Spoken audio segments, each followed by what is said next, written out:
Friends, in this video for iThought Advisor, I am going to talk to you on the topic when an advisor is needed the most. I look back at my own journey, right from my first investment till the point I crossed a certain threshold of capital, which is 5 years later. I always was constantly advised. I had a circle of experienced, competent and correct people who would guide me with every decision. If I wanted to move towards a particular decision, I would validate their opinion. Effectively, they would say no, and that was the end of the discussion. If they said yes, then I went ahead. Today, when I see new investors, those who are coming newly to the market, I observe to see who is advising them and whether they have validated the advisor. Because most of us are thinking that validating the advice is enough and price validation is sufficient. If somebody tells you to do something and it goes up next week, you think the person is right. But after 2 years, the same advice may not stand the test of time. Therefore, you have to validate the person, his integrity, his competence and his alignment to your interest.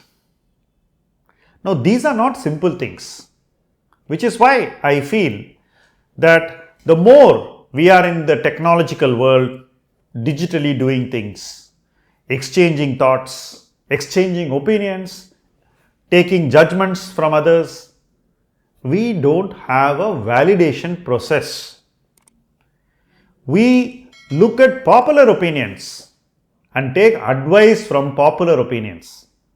This is completely unvalidated opinion. Contrast this with what I did. I validated the person and then I validated their opinions. They validated my opinions. It was interactive. There was clear fiduciary responsibility. It's not as if we didn't make mistakes in this process, but we quickly learned from them. We took ownership. That's the most critical part of any advisory interaction, ownership. In the digital era, there is very little ownership. In fact, there is negative ownership. You are told many things, and if you follow those things and it goes wrong, it is your responsibility. In my view, that is not how advice should be exchanged, implemented or reviewed, which is why having an advisor from the beginning is very, very critical. It is very important that an investor has an advisor from day one till he reaches a threshold capital. I told you that I was always listening to advice till I reached a threshold capital, by which time I had gained enough experience to advise myself or to advise others. I still continued that practice of taking advice. I do it to this day.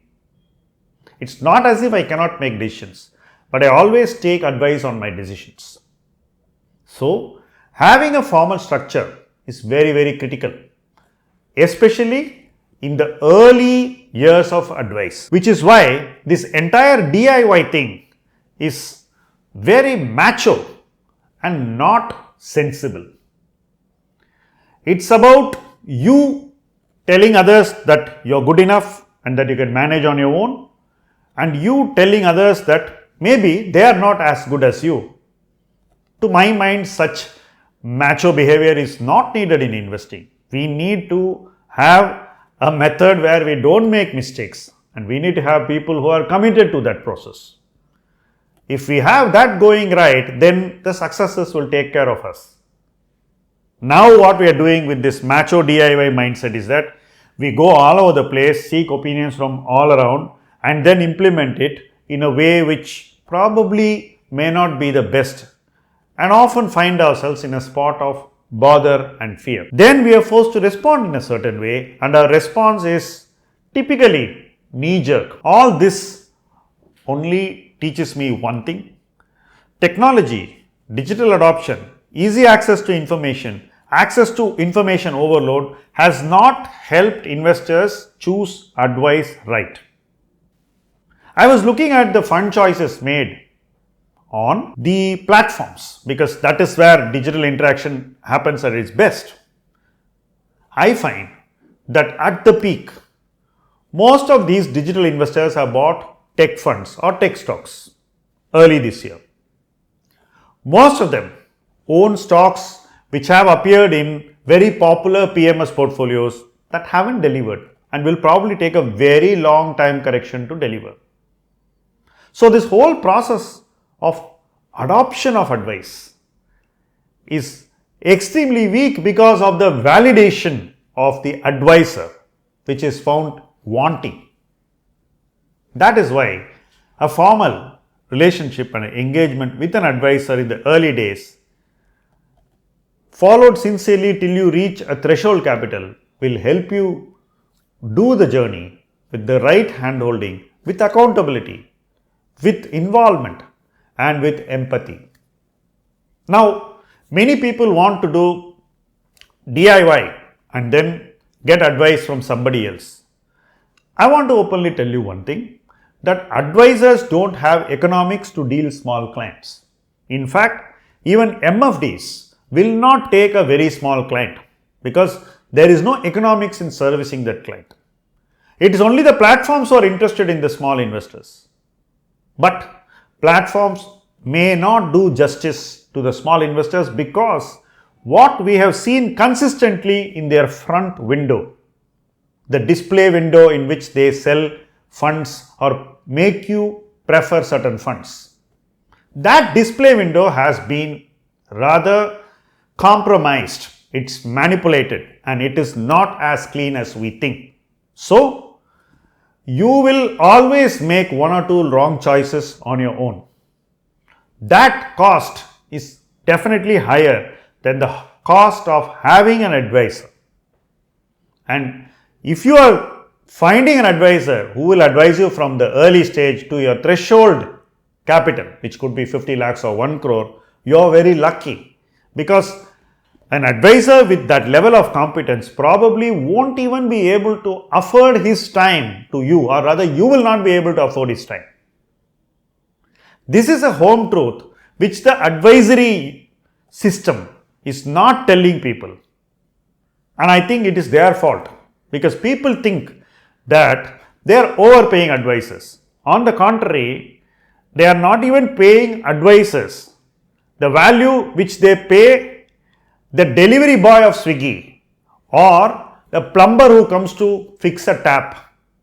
It's not as if small investors are going to overpay advisors. They are actually not going to be able to afford advisors. So advisors who are willing to work with small investors must be respected, seen differently, and engaged with in a nice, professional and empathetic way. That's good for the investor, it's good for the advisor. Otherwise, nobody is gaining nothing. This is a home truth which the advisory ecosystem is not telling you.